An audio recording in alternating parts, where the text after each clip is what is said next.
Open wide, come inside. Take a seat, rest your feet for the ride. There's no proof, there's no lie, just a sensual gleam in her eye. Let it blow, let it go. Watch it dance from the pole, see it grow. Does she sigh? Does she cry? Does she sing like a bee when she's high? Fly a little, love her like getting hot. Cry a little, die a little. Use your imagination. And she's smooth, see her glide. And she acts like she knows you're inside. Watch her move, ain't she fine? You're convinced that she's yours anytime. You're the one in the room, making her right to the groove. She's all yours, screw the rest. That just finds her here in your chest. Fly a little, love her like getting hot. Cry a little, die a little. Use your imagination.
Open wide, come inside.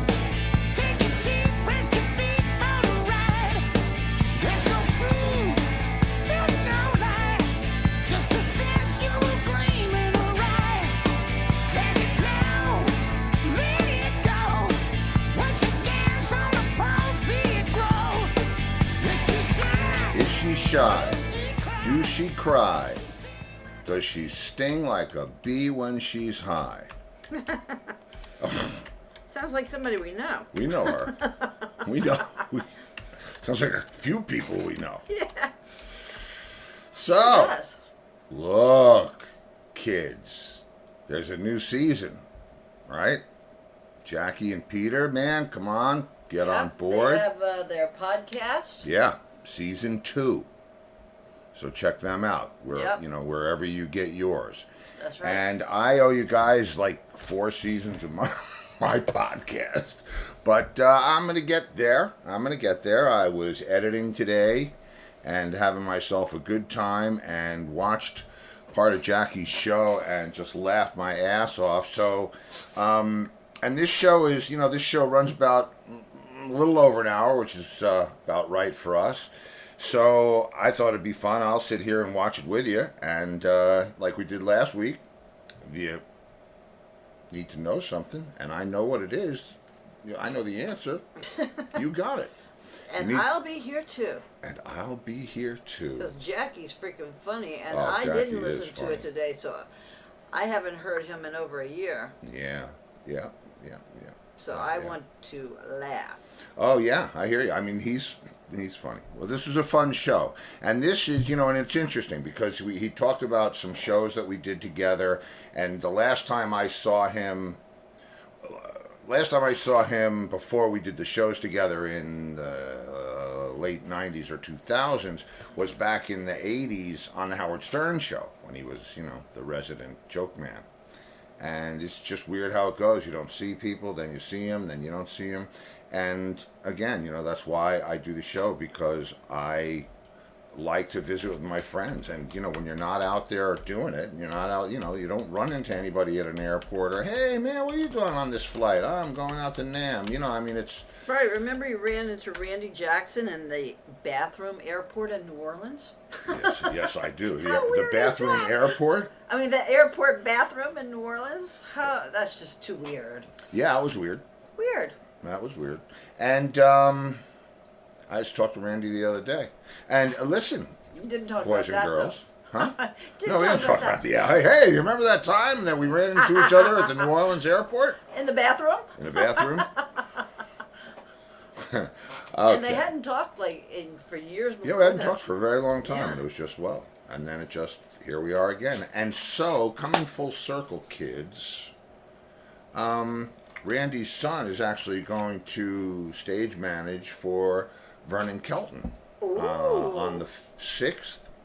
Out in Riverhead. Yeah, out in Riverhead. At the Suffolk. So that's pretty cool.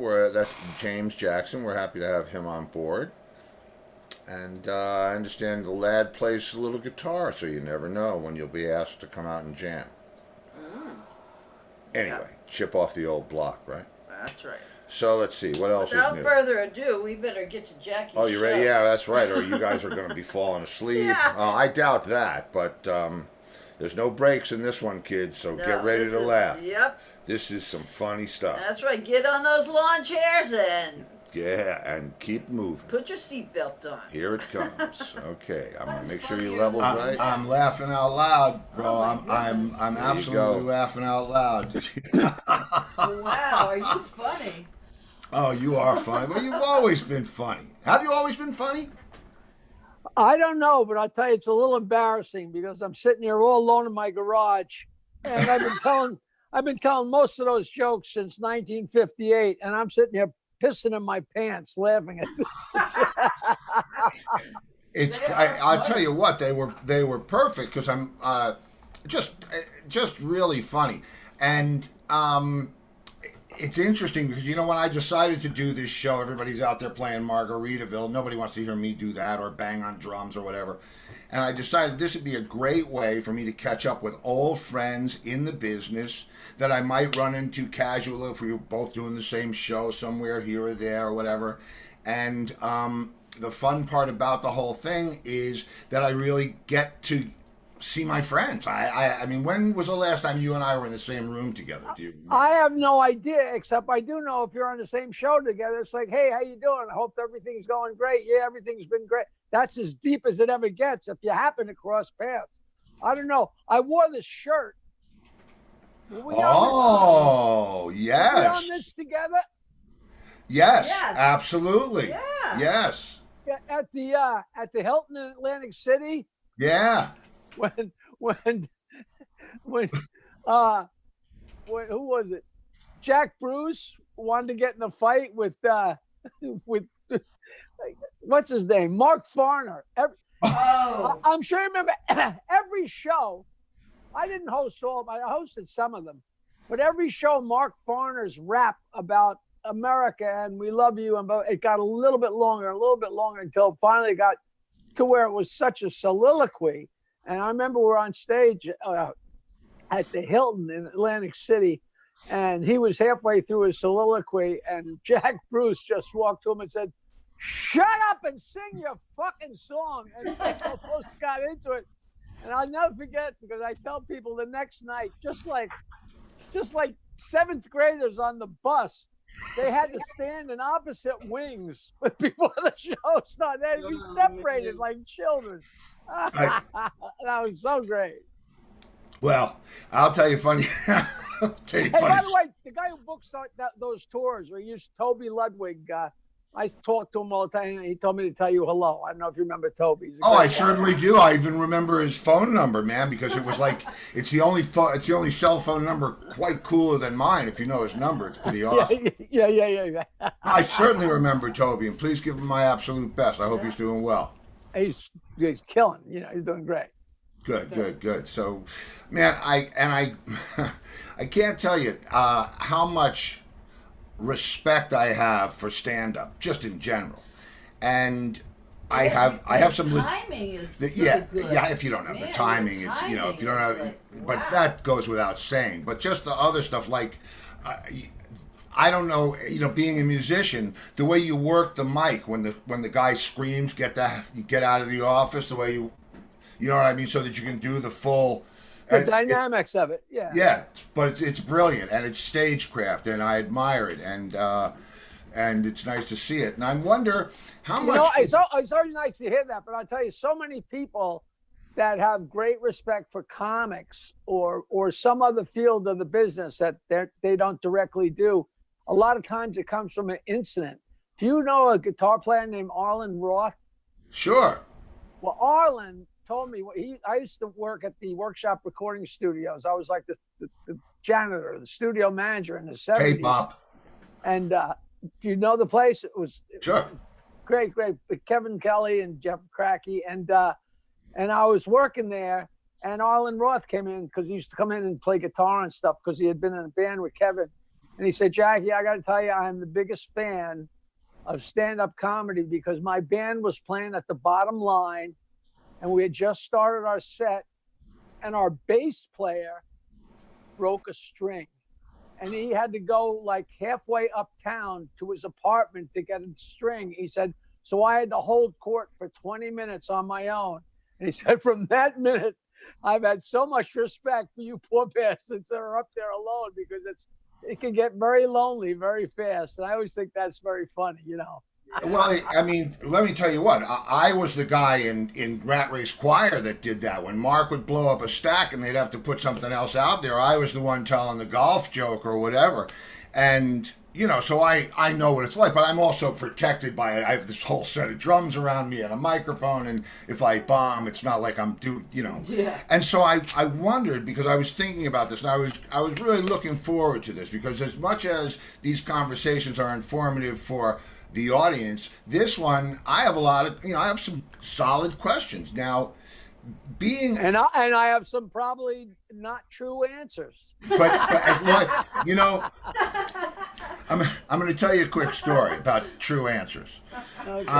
I'm working with John Entwistle, and I'm doing a record up in Woodstock, and the girl who owns the studio says to me, is it true that John Entwistle and Keith Moon experimented with livers to find out which alcohol they should drink?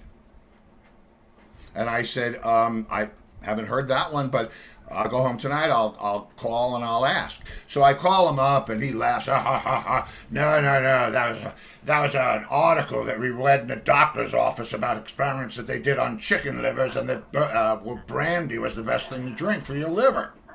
So I said, oh, okay, man. I said, I'll straighten her out tomorrow. He said, no. Her story's much better.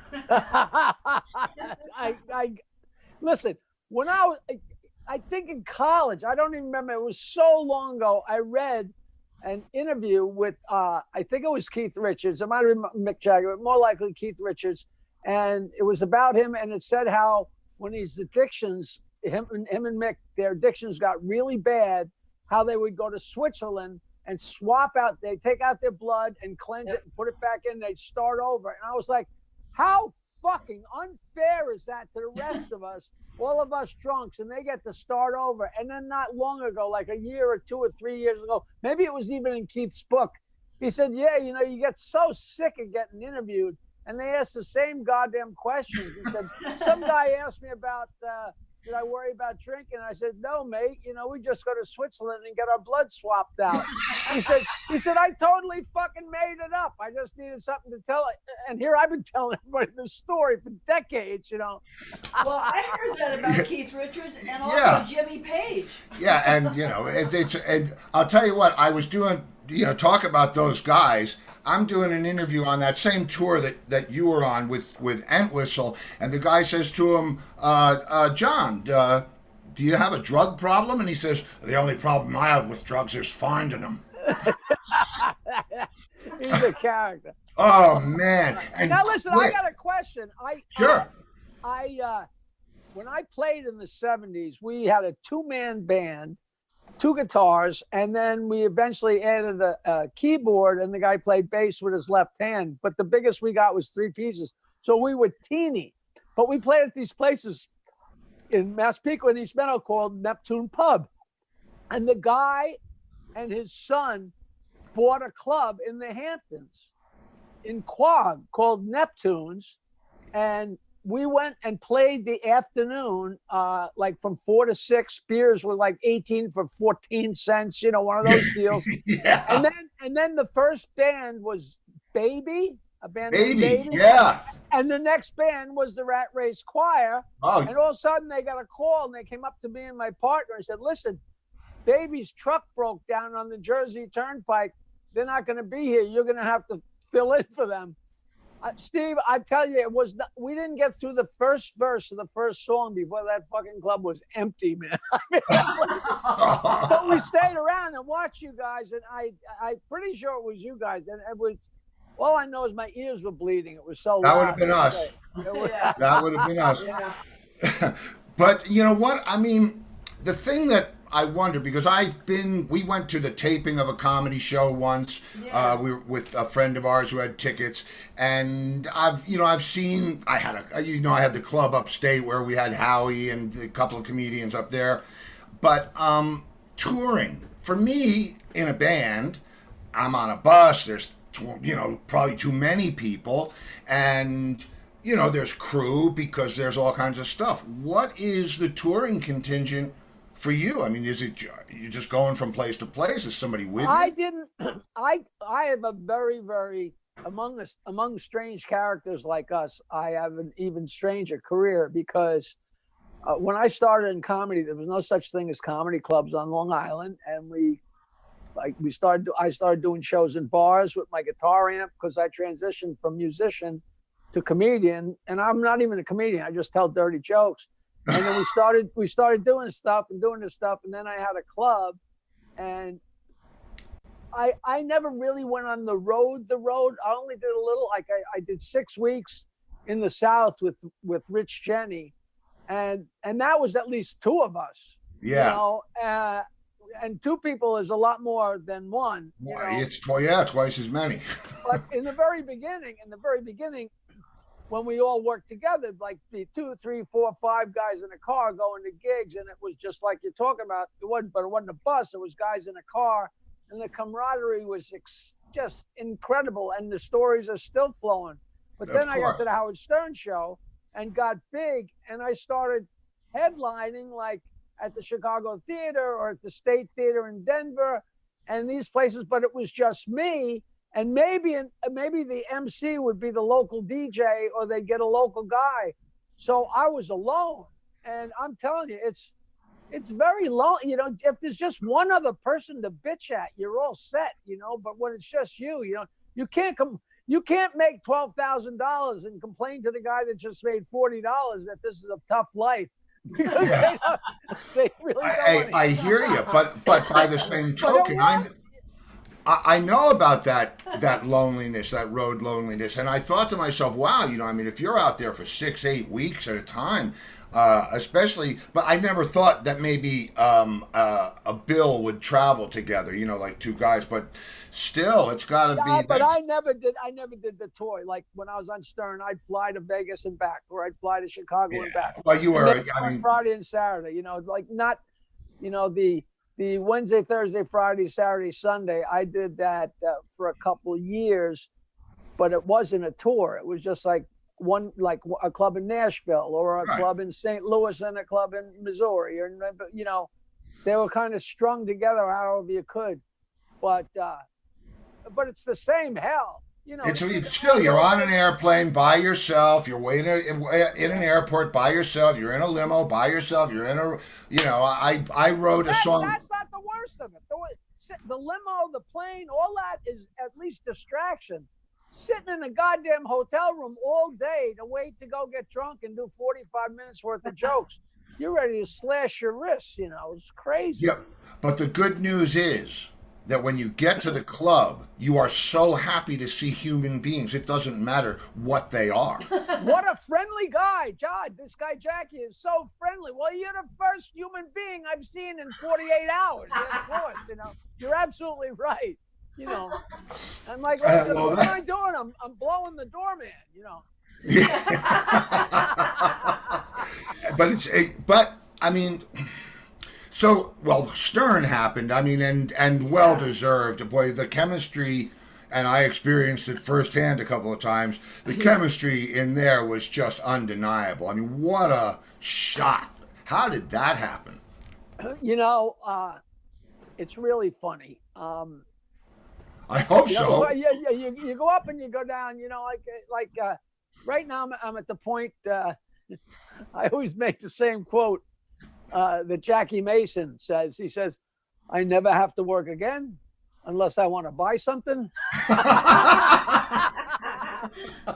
here I was. If you take my life and connect the dots backwards, it looks like I knew exactly what I was doing and I knew where I was going. I had no idea. Like at some point, you know, you quit your last band and you say, if I drop out of this now, nobody will ever know. Nobody will ever care. All that work will mean nothing.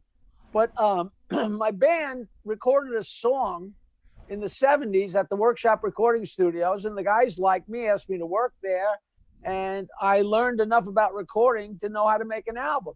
And then we started doing comedy at a place in Huntington that was just a restaurant.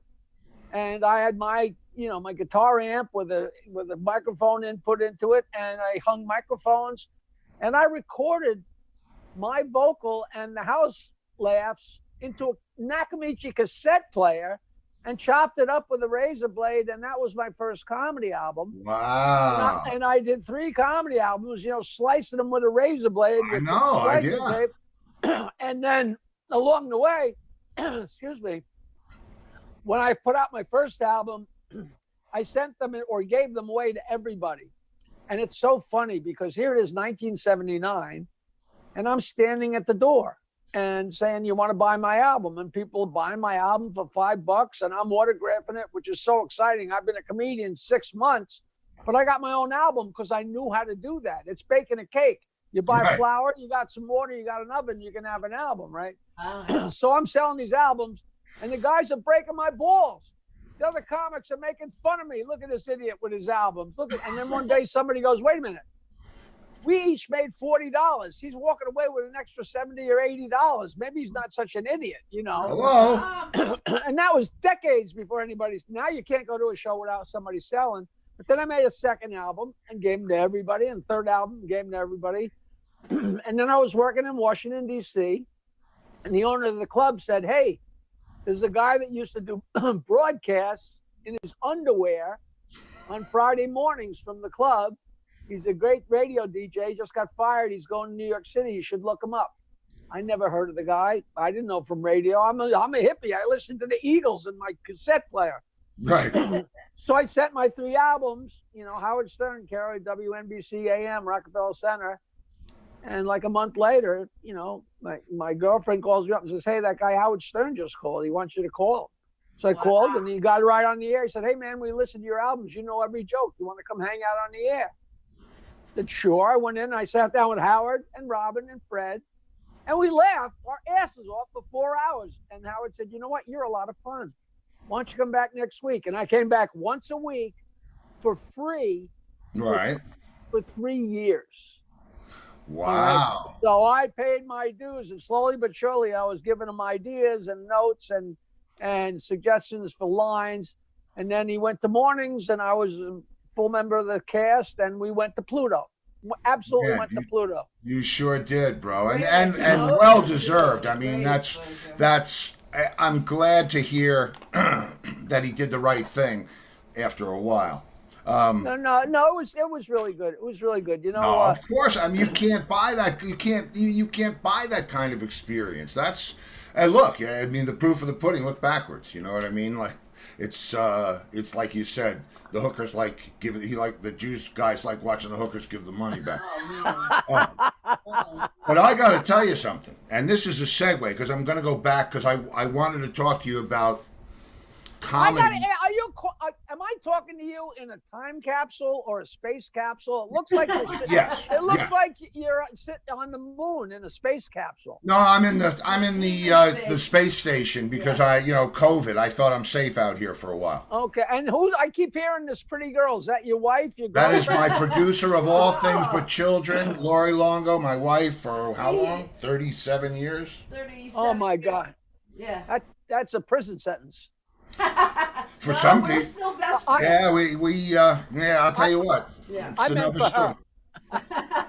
I still love him. Yeah. He's my best friend. Yeah, no, we have a good time. Yeah. That's your problem.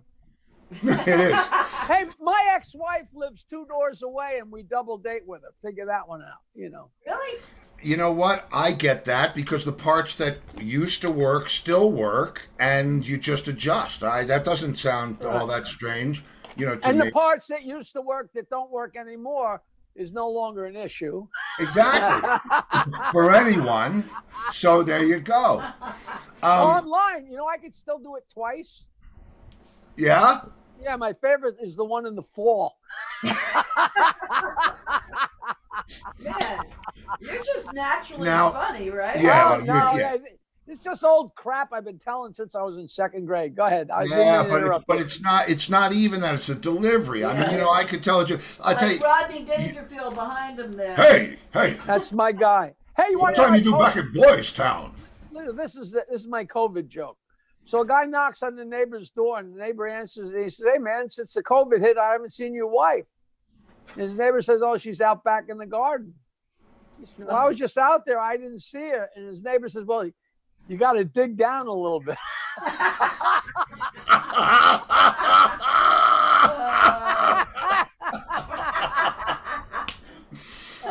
That's funny. And that gets funnier and funnier with every other month of lockdown. Yes, it gets does. Funnier and funnier. So So now, I mean, and this is. Man, I bet everybody wants I'm that actually at their party. I'm actually going to give you a fix for this next problem because I've been thinking about this shit all day, man. I mean, I'm like, and I wonder how and I don't want to go to politics, but the answer to your question is not at all. Really, is that right? It hasn't affected the medium at all. No, I'm talking about me. Over the course of time, things round itself off. Like on my first album in 1979, there were a lot of Polak jokes. Polak. Pretty quickly, within a year, I stopped saying Polak because that's insulting. And I say Polish, which is still basically as insulting. I say the Jewish guy, the black guy, but I never use the really disparaging words. I've finally learned that I can't say midget anymore, although very often I do. I guess that's just as heinous.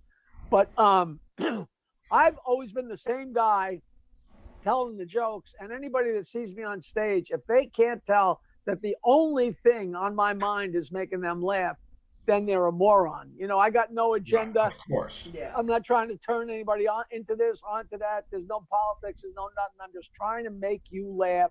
Right. And I've had, I had a Polish group of people complain about me. I said, come to my show. And they came to my show and they came up and said, yeah, you did Polish jokes, but you did black jokes and fat jokes and you made fun of yourself and made fun of your own mother. You're right across the board. There's no harm, no foul, Yeah. I tell you, as far as what's going on, though, I don't even know if it's the goddamn political correctness as much as it is nobody's funny. Everybody gets up there and they're so cool and they're so smart and they're so hip. And I say to myself, you left out the part about making people laugh. Make them laugh out loud. People say, oh, Jackie, your show's just a bunch of stupid jokes. All we did was laugh. Well, what the fuck do you think I'm doing? Hello, what do you think? Everybody, if I had a nickel for every guy or girl that came up to me and said, that is the hardest I've ever laughed for an hour, That's great. If somebody comes up and says, I didn't really learn anything, or what are your politics? That's not my job. No. It's not my job. It's not my job to sing opera. It's not my job to teach you how to make cookies. It's my job to make you laugh your balls off. So that's my job. I'll tell you what I discovered, because I'm a musician. I play on stage, and I'm a live musician. So doing this format is interesting and new and different, and I don't want to offend, but I like telling jokes too. And I've got some killer jokes, some funny stuff. I'm sure you've heard most of it, but you pull it out here and there. And what I discovered is that if you turn the what shall we call them? What do we? Pollock jokes. If you turn the Pollock jokes into drummer jokes, Yeah. everybody thinks it's funny. Right. So many, blonde jokes, Yeah. And Yeah. I use, I use, instead of Italian, I say Ravelli, and instead of Polish, I say Stokowski, and instead of black, I say Washington.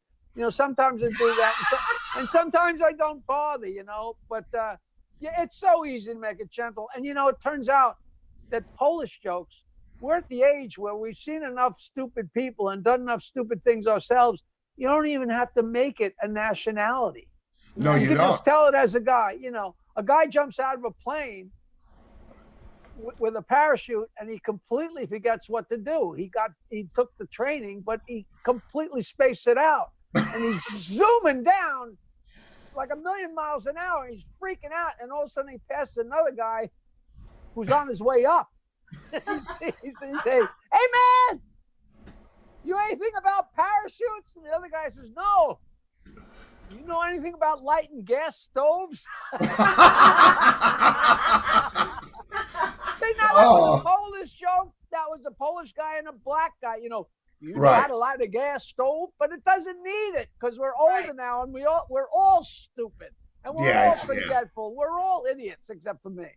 Yeah. It's pretty funny, and I agree. And so, and you know what? Also, is the older we get, I don't know about you, but when you're a kid, Henny Youngman's a little bit funny.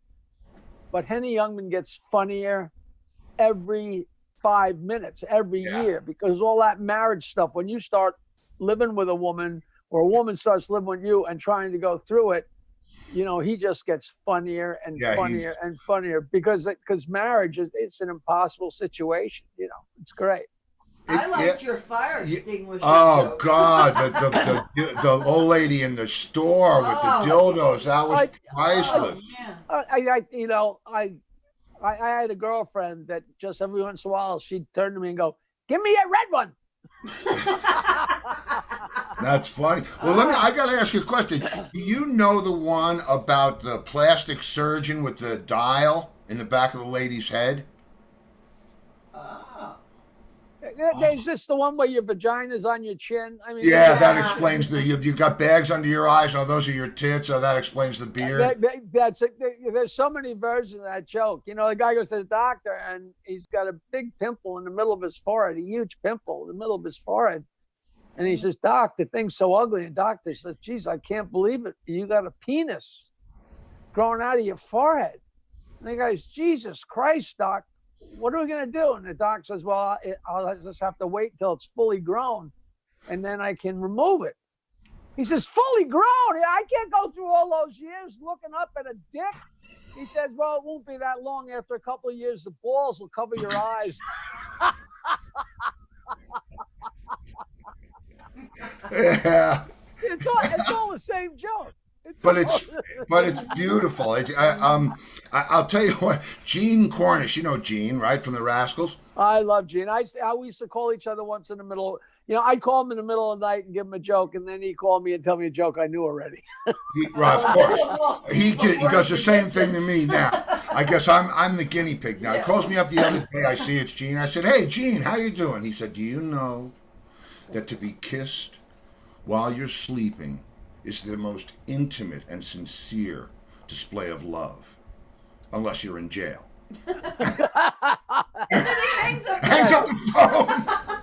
That's a great line. I met him on the Joey Reynolds show like 20 years ago. Wow. It's so funny because when I was a kid, my buddy went to New York Tech and they had school dance at the, I think whatever it's called now, I don't know. It used to be called the Four Seasons over in Syosset, and the band for his school dance was the Young Rascals.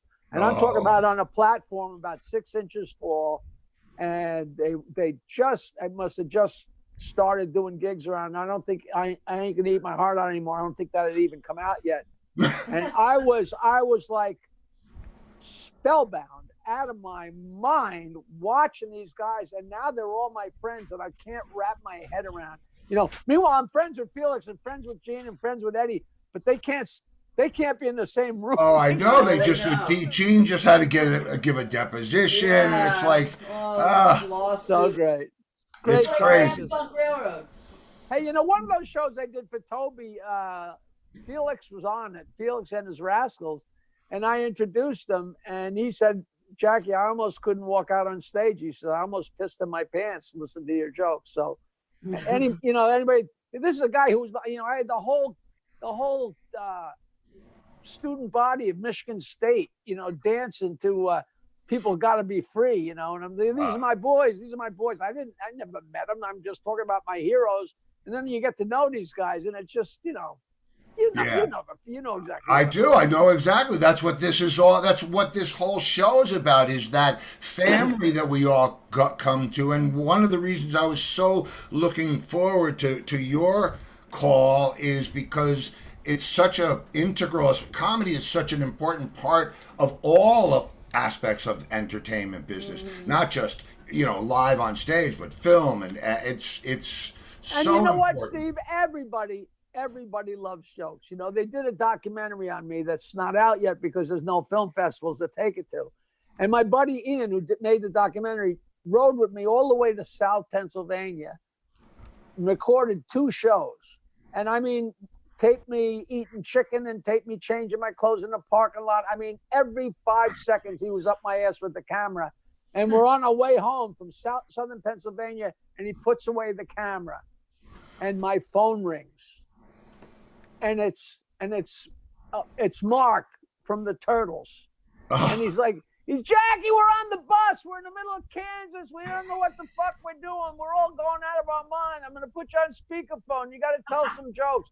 So I told jokes to him and the cow sales and the association and all these people and blew them away. And I'm like, I can't believe the fucking documentary camera. That would have been the most interesting thing in the documentary. Man.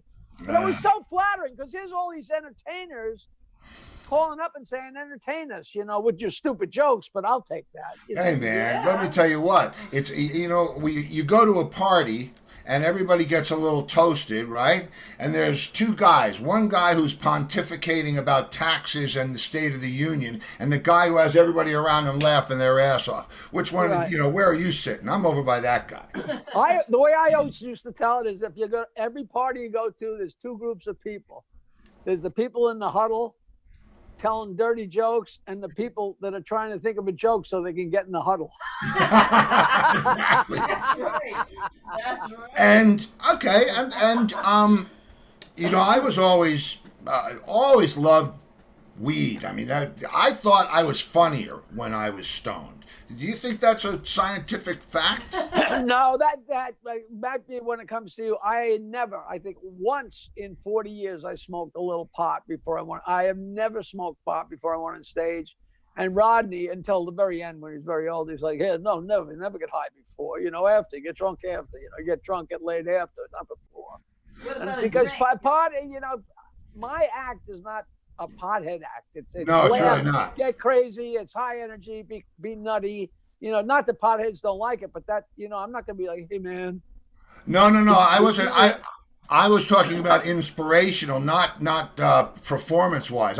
Do you think funnier thoughts when you smoke a joint, or is there a method to it? I don't think so. I wrote my autobiography. I never said, let me get stoned before I start writing, because it, and I'm the biggest pothead in the world. I've been growing pot for 25 years. You wouldn't believe who smoked my pot. Everybody in the fucking world. I would believe. I believe. Tim Burton, Robert Altman, Julia Roberts and George Clooney and all these characters, because I know friends of friends, and there's nothing like homegrown pot because nobody's fucked with it. Right. So many people say, "Hey, yeah, this will get you high," and that somebody says, let me see how high I get Steve Luongo. Let me give him some fucking PCP. You know what I mean? So, I'm going to tell you two quick weird pot stories. One, take your time. It's your show. Yeah, that's the truth. That's what they told me. But I'm out here until they confirm that. I'm 16. I'm making a record at CBS Studios. The Rascals, unbeknownst to me, have just broken up in the control room. This is 1970. Gene confirmed that for me years later. I go upstairs. I do my tracks. We were trading out time with a producer. We would do somebody's tracks if they would give us studio time. And somebody said to me, Edgar Winter's upstairs in Studio E. You should go up there. He's recording. So I thought, okay. And this was CBS. If you've been there, every studio is exactly the same. And the elevator lets you out into the lobby of the studio. So you're in it. So I go up. I think it was Studio E. I go up there and I'm a kid. And Edgar Winter looks at me and smiles and says, "Come on in, man." I said, "Okay, man." You're a kid with the hair down. I'm a kid, And anyway, long story short, she says, "You want to get high?" I said, "Sure." Are you kidding me? Look at my hair. So he goes through his pack of cigarettes and pulls out the joint that has the little mark on it. Oh boy. Oh boy. And I light it up and he passes it around and it goes around, and all of a sudden, now I have enough experience even at 16 to know I must leave now. Right. So I said, "Listen, guys, I got to get down to my session." And I'm standing in the elevator, right? And and the door closes, and it seemed like I'm in there for a half hour. Well, I was in there for a half hour. I never pushed a button. And when the thing finally starts to move and scares the shit out of me, it opens up, and who's standing there but Jimi Hendrix? And not only is it Jimi Hendrix, but he thinks he knows me. And he's dead. And he's dead. So I'm thinking, great. I just discovered that Hendrix is not dead, and that's why he's being nice to me, because he's going to kill me. Anyway, we go into the studio. He says, "Come on in." He's talking about where we get our heroin from, and I'm like, "What? Yeah, my band is nowhere in sight." He said, "Did you go see Rosie?" And I said, "Well, not for a while." And I'm in there, and they mic him up like this with the microphone over there, and I'm looking, and Jackie, I'm telling you, it's the hair, and it's the fur, and the feathers, and it's Hendrix. It's purple and white. And you're on PC. And I'm on Angel Dust, or thank you, Edgar. And so I'm sitting in the vocal booth, and they said, "All right, you want to give it a test?" And he says, "Sure." And he goes, "One child grows up to be." And it was freaking Sly Stone. Now, see, you talk about politically incorrect. You just spent 10 minutes saying they all look alike. No, just two of them. Just two of them. And only when you're on Angel Dust. Yeah. And the other thing, Entwistle was not a pothead at all. Did not like pot. No. But he loved the best of everything. Loved the finest cognac, the most car, this beautiful thing, this Capodimonte, blah, blah, blah, blah.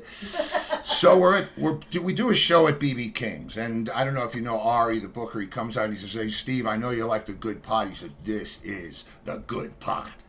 And so I said, "Oh, great, man." After the show.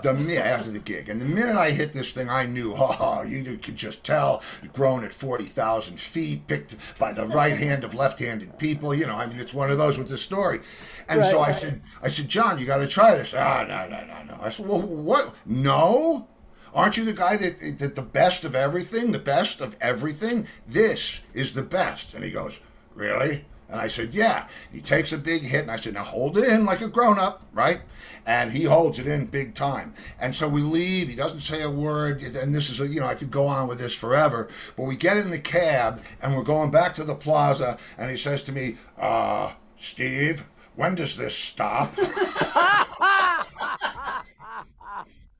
So I said, oh man, I said, it won't be long. I said, I'm sorry. I said, didn't realize you're having a bad time.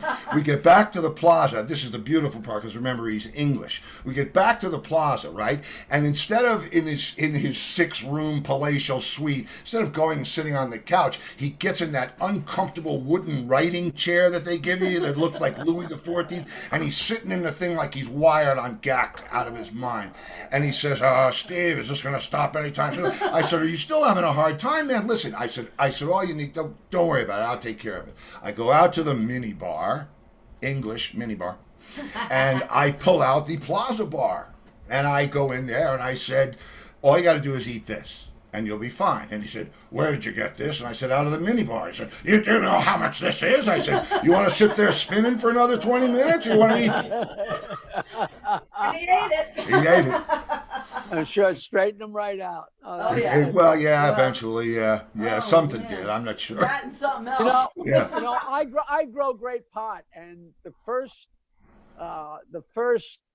I think, hippie fest that Toby did was in Newark, and I played with Godfrey and a different drummer named Steve Murphy.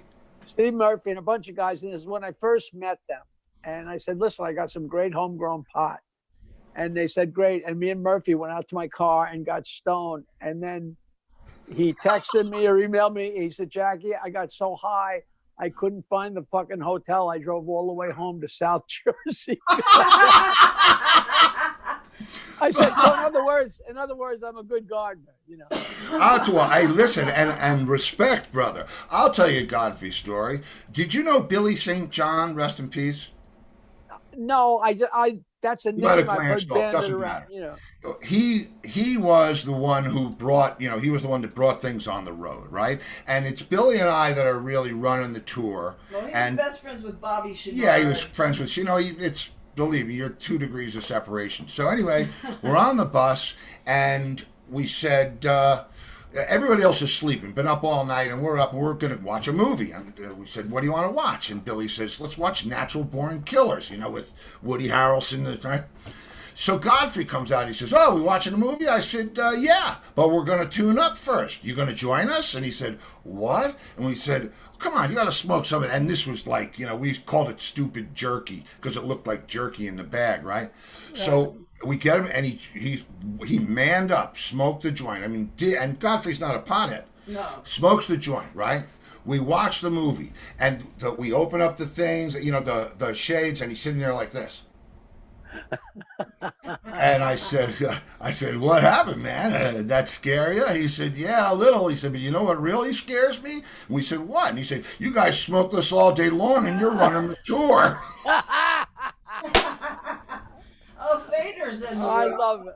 I rode the bus with the guys with Toby from Los Angeles to Phoenix at some point, and it was it was Todd Rundgren and Jack Bruce. There was about Alan Parsons.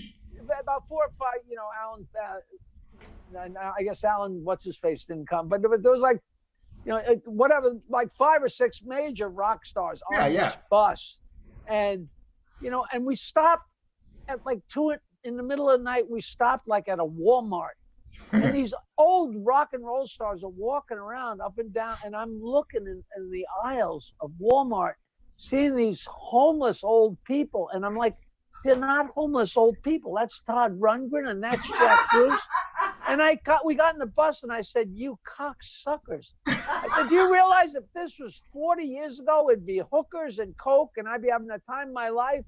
And I'm watching you assholes drink tea and play Scrabble and buy underwear at Walmart. Somebody got to put a pin in my eye. Not on our bus. Not on our bus. I'll tell you what, we picked up strippers in Austin, and they were dancing on the bus for hours, and they didn't realize we went to Dallas. John had to send them back in a cab. That was the year before I met Toby. I never met John Entwistle. Man, you would have loved it. But that was the Walk Down Abbey Road tour, right? The first one. Yeah. That was the first one. Yeah, Toby, I had a great time. We went to Japan on that one. We did Hawaii for the day. It was crazy. Ann But- Wilson was on it. Yeah, Ann Wilson was on it, and it was a great time. I wound up being the last year that we toured together, John and I, before he passed. Yeah, last time you saw him was Yeah, in Japan. it was the last time I saw him. Was the last night of that tour. But listen, if he could have written it, that's what he would have written. Yep. Right. Yep. We all been I around was way asked- too long, and we'll be having the same phone call 20 years from now. I guarantee you. Well, we'll have it sooner than that. Somebody asked me to ask you about Sid. Sid? I don't know what that means. Sid, a story about Sid. First, I got to tell you that Tom and Jegno from Omnipop is the one who connected me and you. So I want to give him a shout out. On the Absolutely. outside chance that he's watching. He's a real delightful guy. Tommy Pop. I've known him forever. Now listen, I'm in show business. So if you say Sid, there's Sid Mandelbaum, my friend that runs the Rock and Wrap It Up charity. There's Sid Bernstein, which is just spectacular. Did you know Sid Bernstein? Yeah, but I think it's the other Sid. Sid from Rock and Wrap It Up. I don't know. I don't know. I don't know. What did Fader ask? Well, Peter Cooper Schmidt said to ask you about the Zebra DVD. The Zebra DVD, does that bring up any flashbacks? Well, Zebra. If you talk about the band Zebra, I met them when I was working at the studio in Queens with Kevin Kelly. Zebra had a 2-week lockdown where it was just them in the studio, and they were doing an album. We became really, really tight friends, and it was the week of Easter, and I said to Randy, whatever his name is, the guitar player, Randy I Jackson. said to Randy Jackson, what are you doing for Easter? And he said, I'm just in the hotel because I'm from New Orleans. I said, horse shit. And I dragged this long-haired, crazy rock and roll music. Well, he's not crazy. He's probably the most tame guy there ever was. But I brought him home to my family's house for Thanksgiving, which you have to know like my grandmother was just this crazy, crazy character. And whenever we had whatever you call the person that you pick on, the rube. Right. We had somebody new at the dinner table. Couldn't wait, right? And we're having Thanksgiving dinner, and Grandma's sitting there, and I said, Randy, ask my grandmother about making the turkey. And people are so polite, especially I used to have friends from college from Michigan State that were Midwest boys, so polite. Mrs. Poole or Grandma, tell us about how you make the turkey. She says, well, we get a nice bird and we rub it down with oil, and then we chop up some onions and celery and breadcrumbs, and a cup of unpopped popcorn, and we put it all together and mix it up and stuff the turkey with that and put it in the oven. Wow. And and the kids like being so polite, thinking unpopped popcorn. Well, whatever she says. And then I say, but Grandma, how do you know when the turkey's done? And she says, when his asshole blows off. And the poor friend that's new to the table just, I must have gotten 12 different people over the course of time. But Randy still remembers. So those guys are great guys. And 30 years later, I got an email. Jackie, I don't know if you remember me. My name's Felix, and I was a bass player in a group called Zebra. And I wrote him back and said, what's wrong with you? I said, I embarrassed Randy at Thanksgiving dinner. We spent 2 weeks together. We got drunk and stoned and crazy. I know you better than I know a lot of my family members. Do I know you? He says, well, listen, do you like country music? I said, yes. He says, well, my girlfriend massages the Jets and the Giants, and she also massages Willie Nelson. So we're going to see Willie Nelson tonight. Do you want to go? So I hadn't seen him in 25 or 30 years, and we met at a bar and went to see Willie at the Beacon. Not the Beacon, whatever downtown, Wilbur, whatever. It could have been the Beacon or no, but it was downtown. And downtown. So spectacular. Winter Garden. Anyway, yeah. I'll think of it. But he says after the show, we're going to go on the bus with Willie and get stoned. And it's like 12 o'clock. And my day started at 6 o'clock sharp. we went on the air, and I'm like, oh boy, talk about Sophie's Choice, right? And I got to go to the bathroom, and we're like on the second floor, and Wilbur, not the Will, whatever it was called. The bathroom was in the basement. So you had to go down 2 flights and then a whole nother flight. I went all the way down. I'm already drunk and stoned and took a piss. And I said, Jackie, if you go back up there and then go out in that bus, you're going to miss work and you're going to fuck up your life. And instead of going up and staying with Felix and getting stoned with Willie, I went home and made it to work the next day. And by the grace of God, Felix said, listen, we got to try it again. So then I went to Westbury Music Fair and we got in the bus with Willie and got stoned out of our heads. And it was, I've been friends with him for 25 years. We exchanged dirty jokes on email like once or twice a week. It's amazing. He's such a character, We we had his bust when I was playing with Leslie West. We had Willie's bust once, and I said, that's great. We're not going over the border, are we? And I remember another time I was out with Leslie. We were coming in from Canada, and I'm a dog lover. I've always had dogs.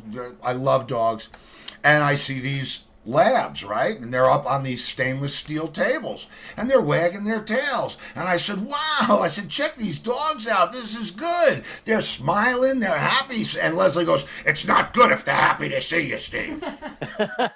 These dogs, it's not good. Okay, Fader now writes, who? Okay. God, man. All right, so now let's see. I gotta tell you, the worst thing that ever happened to me is I used to network with everybody that came on the show. And Howard would never introduce us to anybody, but I'd find out Roger Daltrey, Clarence Clemens, Willie, all these people. I'd find out who the manager was, who the agent was, who the booker was. I'd get their address and send them my Dirty Joke CDs. And you know that every musician loves Dirty Joke CDs. And they would come back on the air the next time they were, coming through town. And they'd walk in, they'd say hello to Howard, and they'd say hello to me. Because they'd forget that they had never met me, because now they know me from my CD. Right. So it used to get Howard crazy. But I finally get onto Willie's bus. And so here we go. I say, Willie, I got a bunch of homegrown. He's like, oh, well, roll it up. So I'm sitting at that little Formica table with him. And my girlfriend's, my wife, as a matter of fact, I was still married. My wife was there, a couple of the New York Giants, and whoever else. And me and Willie are sitting there. And I get out the joint and he says, we need a match. And Steve, I'll never forget. I'm like, Willie, you're 1,000 years old. You've been on this bus for 50 years. How the fuck could a pothead not know where there's a match on his bus? But we start looking and you know those buses, all the little drawers. I know, yeah.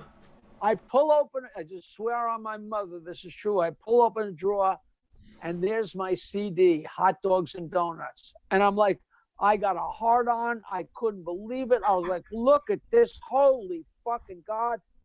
And I took it out of the drawer. It was still in the plastic. Oh! I said, Willie, you just turned what was going to be the greatest story of my career into the worst possible story. And I thought he was going to piss himself. He laughed so hard. That's great. At least it made it to the bus. It's a fucking coaster. Oh, that's funny, man. That's really. That'll keep you humble, Steve. And can you still get these? Is it on your site? I mean, but everything's downloadable now. But I need to get your street address and send you a pile of stuff. I got a lot of funny stuff. If you don't like dirty jokes, I'm the wrong guy. If you like dirty jokes, I know who you are. No, but you know what I'm saying to the average person. Like, it's like, if you like opera, don't go to me. If you like dirty jokes, come to me. But I got the market cornered. It's a little bit scary. It's a little scary. Well, And do you write? Yeah, I love dirty jokes. Yeah. Do you write your own material? No, I occasionally write a joke here and there, and it's funny when they come back around and somebody goes to tell me one, and I'm like, that's one of the ones I put in the pile.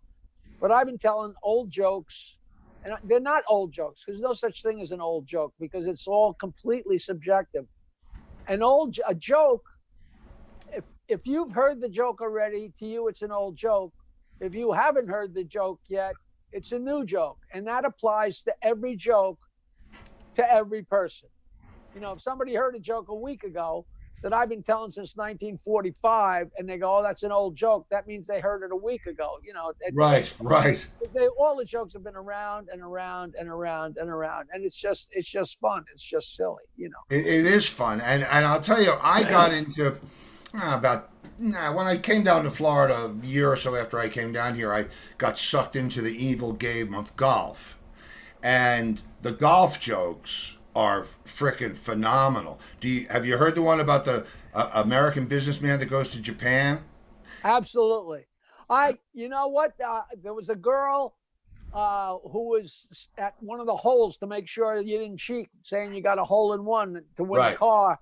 And I said, "Christy, they got 4 girls here. You don't need to be here." And she was from Dallas. And she got in the cart, and we started driving around.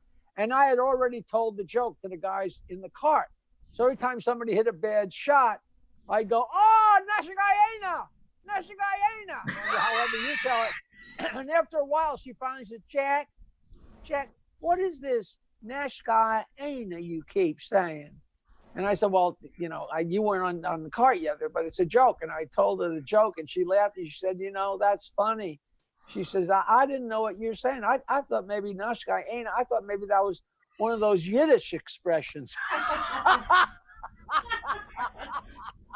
See, I use Kawasaki, so there's no messing it. That is a great joke. Here's a great one for the next time you play golf, if you haven't heard it. A guy walks into the pro shop, and his face is all cut up and bloody. The pro says, "What happened to you?" And he says, "I just blew an eagle."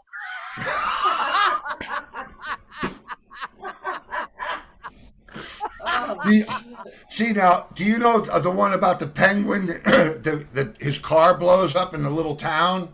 Of course. Oh. You know, I tell everybody I'm a social leper, you know, because to be polite, you're supposed to pretend you haven't heard a joke, especially if a woman starts a joke. Oh, yeah. The definition of a gentleman is someone who hasn't heard the story.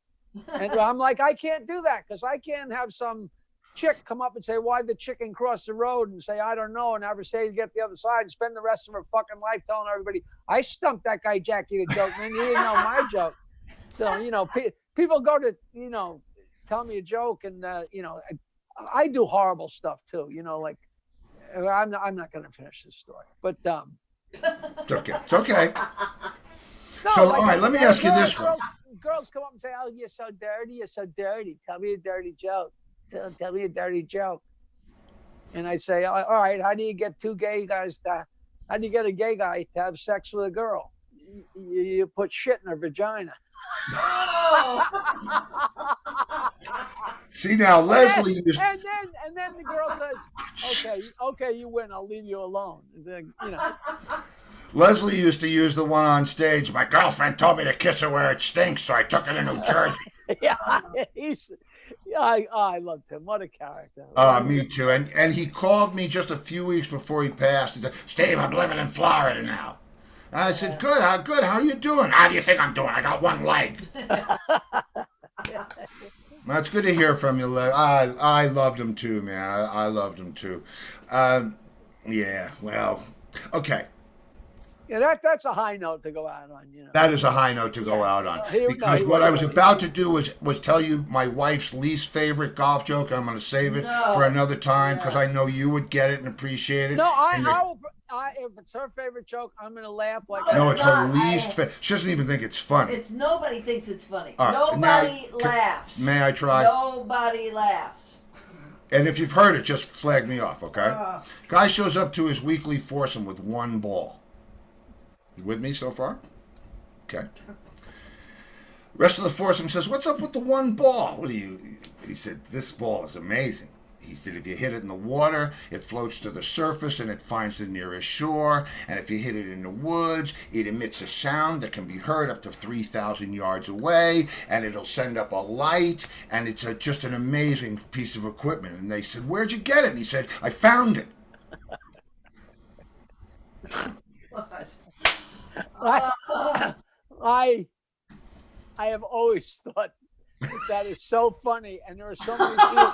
There's so many people that don't think that's funny, and that's They don't. They don't because laugh. it's on beyond funny. You know, there's some jokes that I use as like barometer jokes, and I'm like, if people don't laugh at them, you know, there's a joke that I used to tell, and this girlfriend of mine used to laugh so hard, and I tell people that if I actually say it in my act after I'm done, if you don't think that's funny, I don't care about you. But I heard you say it a couple of times in the routine. Yeah. That joke alone was worth the price of admission. No, it's right. So, Yeah. so a guy goes in to a bar, and there's a pretty blonde behind the counter, and there's a sign behind her that says cheese sandwich $5, chicken sandwich $7, hand job $50. And he says to the blonde, he says, "Are you the one that gives the hand jobs?" She says, "Yep." He says, "Wash your hands and get me a cheese sandwich."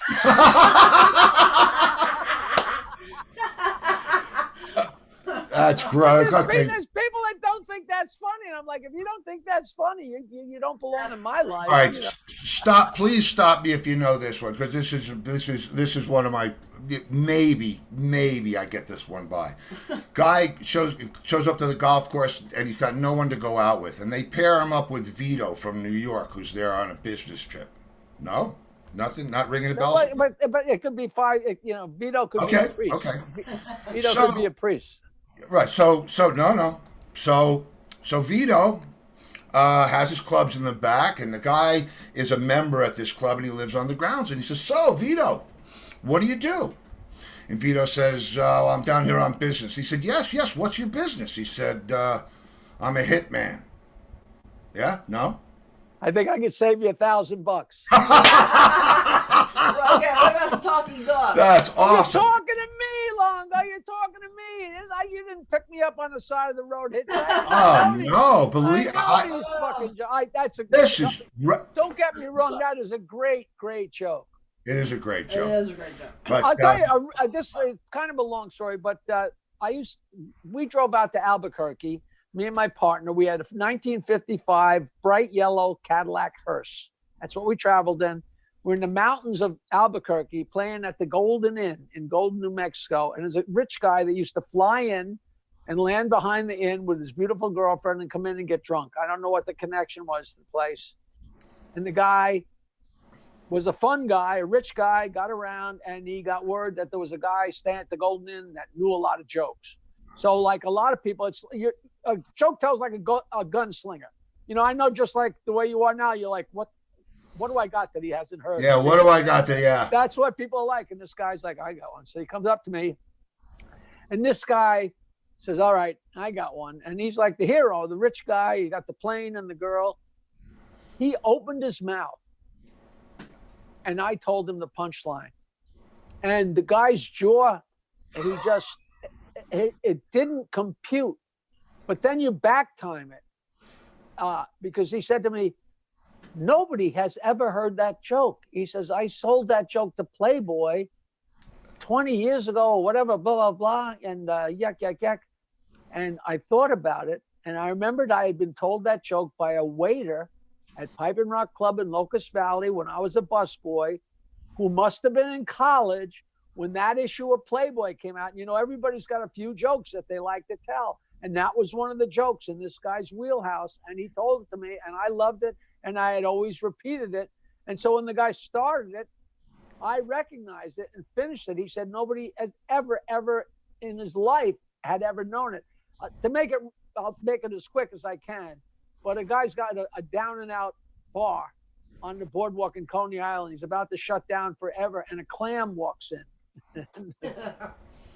And the clam says, can I have a drink? And that guy says, what the hell? You know, sit down, and gives him a glass of scotch, and the clam drinks hits a scotch, and he starts telling the guy his life story. And the clam says, you mind if I play the piano? And the bar owner says, go ahead. So the clam starts playing the piano. People walk along the boardwalk. They see the clam playing the piano. Next thing you know, the place is packed. And Joe's like, do you want me? He says, my name's Joe. I'm Joe the Clam. You want me to come back tomorrow night? The guy says, I want you to come back every night. So Joe the Clam is there on the piano every night. The place is packed. They're making billions of dollars. They're getting women they're living the life. Unbelievable. So one night it's late afternoon, and Joe the Clam walks in, and his shell is all broken and smashed. And the guy's like, "What the hell happened to you?" He says, "Listen, I was fucking this lobster under the pier, and her dolphin boyfriend showed up, and I didn't see him coming, and he gave me pretty much of a shellacking." And the guy said, "Look, Joe, I'm going to put you up in my bed and tuck you in. But that blonde I've been hitting on for a couple of weeks, I think I got a shot with her tonight. So if we get in bed together, shut up." And Joe's like, don't worry. So the guy, sure enough, comes home with the girl and takes her up to bed.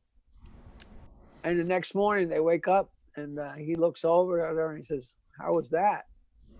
And she says, "Oh, it was so great." He says, "Yeah, some good stuff, huh?" She goes, "You're terrific." And he says, "Did you like when I went down on you?" She says, What are you talking about?" He says, "Did you enjoy it when I went down on you?" And she goes, "You didn't go down on me." He goes, "Oh, fuck, I ate my best friend."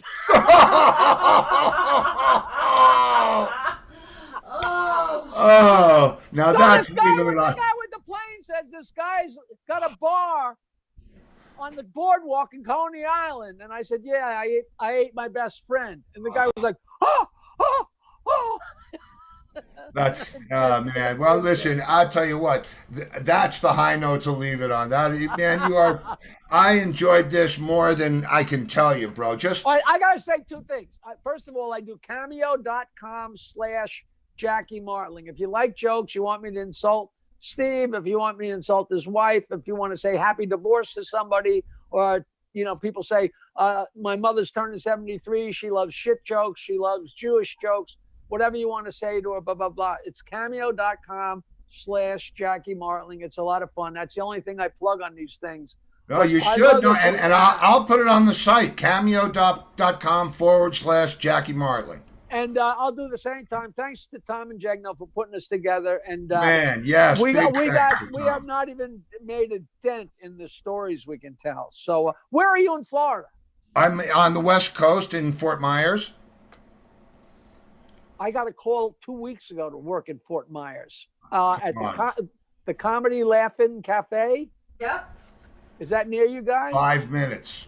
Well, the guy 5 offered me minutes. like $12, and I said, "Well, if you make it 14, I might come." So it's you never know. But listen, make sure you have your guy email me. No, I'm gonna do the whole thing. We'll do. Believe me, I wanna. This is the point. The best part of doing this show is reconnecting with old talented friends from the business, and I mean long time, not decrepit. And no, man, I'm gonna reach out to you. There's some stuff for us all to do. There's so many names and so much stuff that we got to bring up. That'll be so much. What's funny is Billy Joel lives 2 miles and 12 tax brackets away from me. And I've had almost his whole band on the frickin' show. But you know what we do on Fridays? Fridays is Free for All Friday. It's the same key to get in. You can come in and say hello, tell a joke, stay the whole hour. It's you never know. Tom was in there last Friday, so you're welcome, man. Tom's in there tonight. Yeah, too. Tom's watching tonight, so he heard you shout out. Yeah. Good. And that's why I'm not the only reason, but that's why Laurie is here, because I wanted to just be you and me backstage, smoking a joint, laughing our asses off, and I wanted to feel like that. And man, it feels like that, Jackie. Well, next time I'm literally going to sit here and smoke a joint. We'll see if I get funnier. You know what? That would come under a science experiment, and I would be All right, willing. I'm gonna leave you with a very disgusting joke. All right. Okay.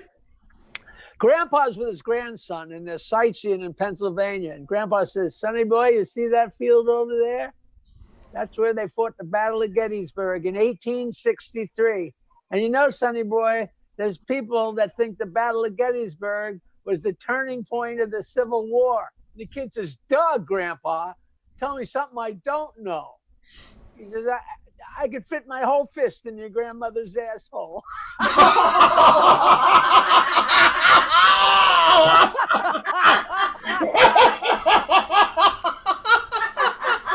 That's something to know. From the land end of You Can't Make It Up, I was in the middle of that joke. My girlfriend and Tom had to move their office into my little office here. And in the middle of that joke, that was Tom and Jegno's voice on his answering machine. If you heard a noise in the background, that was him saying, "Welcome to Omnipop. We're over here and we're about to shoot ourselves." All right, then let's do this again. Let's do it again. We Say will. hello to everybody. Whoever you talk to, tell them I said I'll hello. tell them hello. I'm going to send you my numbers. I'll get your numbers. I'll say we'll do this. It'll be a lot of fun. All right. Thanks for having me. I really, really appreciate it. Oh, man, it was a pleasure, and thanks for being had. Next time I get to see your wife. I'll have to send you a picture. All right. Because, I haven't had a haircut in a year. Shut up.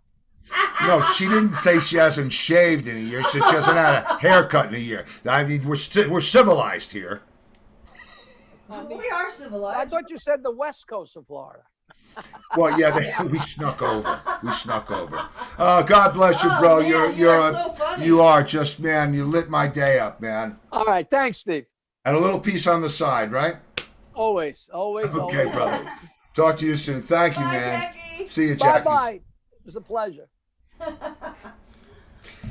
See. Oh, man. Shit. He's so It funny. makes me want to go back and watch the intro where he was telling this. The jokes. I mean, guys, you know I love a good joke, right? And I love to tell a good joke, but He knows them all. I could not get And then anything some. past him. He I'm knows- not even going to bother with the, the Well, he wants to come albatross back and the on. lady's We have kid. to. We have to have him back We on. have to have him back on. No, he's Sue you said know. best, funniest ever. Yeah, well, okay. So we'll Angus, if you're watching, part 2. Yeah, we'll set let's it book up. Jackie. I mean, man, wow, that was what can I say? Man, Throwback Thursday. I laughed the whole time. Me too. Okay, so Jackie. Encore, Jackie. Encore, absolutely. Okay, tomorrow night. Free for all Friday. So you know, if I don't see you in the future, I'll see you in the pasture. Good night, everybody. Take care, kids.